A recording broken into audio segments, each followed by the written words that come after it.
Hey folks, this is Connor coming to you from the Crow's Nest, also known as my home office. So I just wanted to do a video today about stories of the freelance and how our crowdfunding campaign sort of came about and why it is the way it is. So back in March of 2021, when our first Kickstarter was pretty successful, far more successful than we'd ever planned, one of the first things we all started talking about was, well, what's next? And, I think the obvious answer there was things like dice and a story guide screen.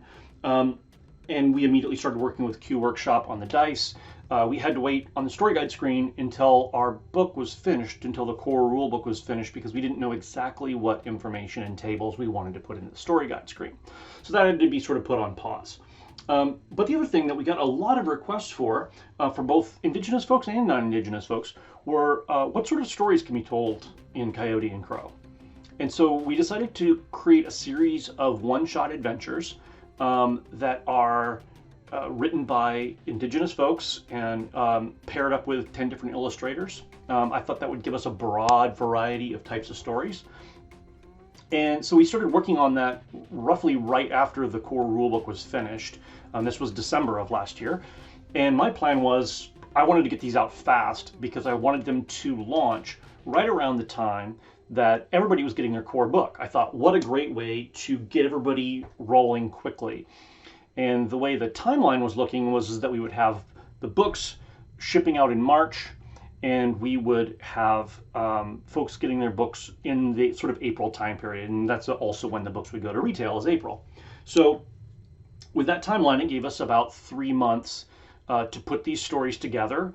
And we started working on that. And my plan was to get them together over January and then get them into get them to crowdfunding by February. And then have layouts and everything done and have them out to you all right around the same time the book came out. Well, obviously that didn't happen. A few things came up there. One, I made some staffing errors, and we had a problem with our project lead that put us on some delays. But then there was a bunch of other things that happened sort of along the path there that basically started to put a lot of question marks on how all this was going to come out. And one of them was, the fact that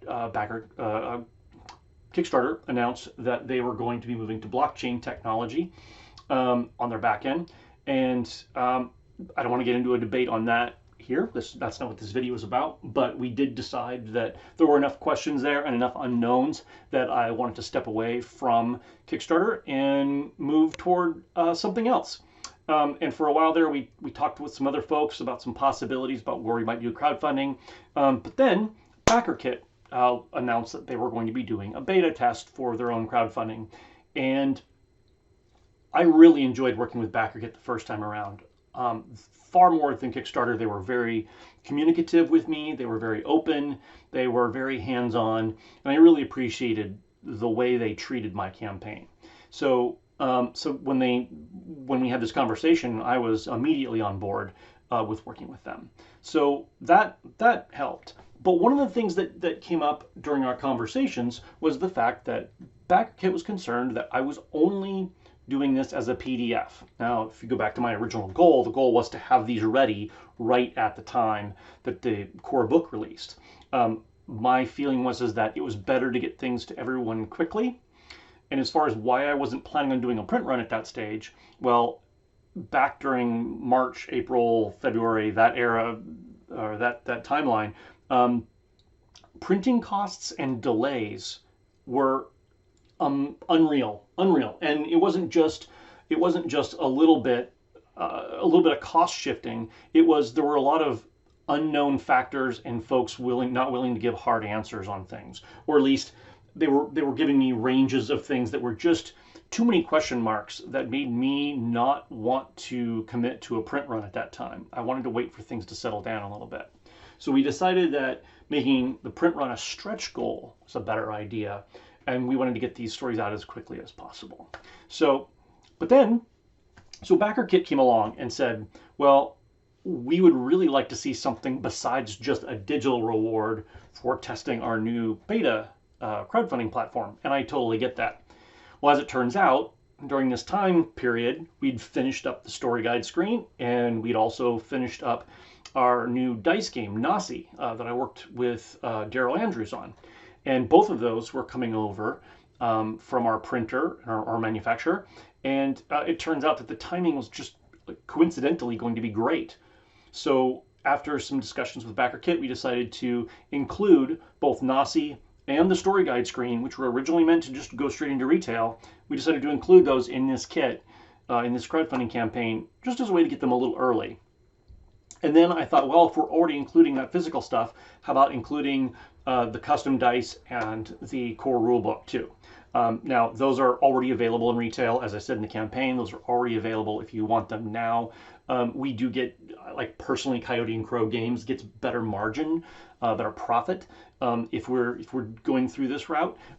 But please don't feel like, if you have to do that to support this campaign. If you've already got those or you want to get them through different routes, however you want to do that, that's fine. In any case, that kind of brings us to where we're at now. We were also supposed to have some pins. That's a long, painful story as well. I'm not going to get into that. I don't know if and when we'll ever get those pins back. As of this writing, I do not have them. And yeah, but the good news is that as of the recording of this video, the campaign is going really strong. We're headed toward our next stretch goal. Our one after that is actually a print run.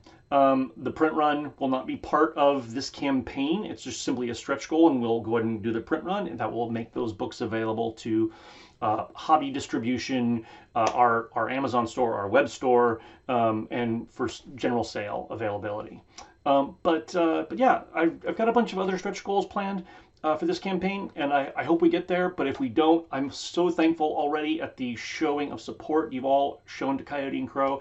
I'm so proud of our authors. We've got so many great authors and artists who have done so much great work on Stories of the Freelance. And I hope that these stories are a launching pad for all of you, because really that's what these stories were about, is that we wanted to lead you down the path of telling your own stories for Coyote and Crow. One of the things that we're going to be announcing here in the next week or so is a hard launch date for community content tools on DriveThruRPG, which I'm very excited about. We're going to have the ability, we're going to be giving you the ability to tell your own stories, to come up with your own icons and legends, your own pieces of equipment, and to sell those things on DriveThruRPG, and everybody profits and everybody wins that way, right? So yeah, thank you so much for supporting Coyote and Crow Games, and we'll see you on the other side of this campaign.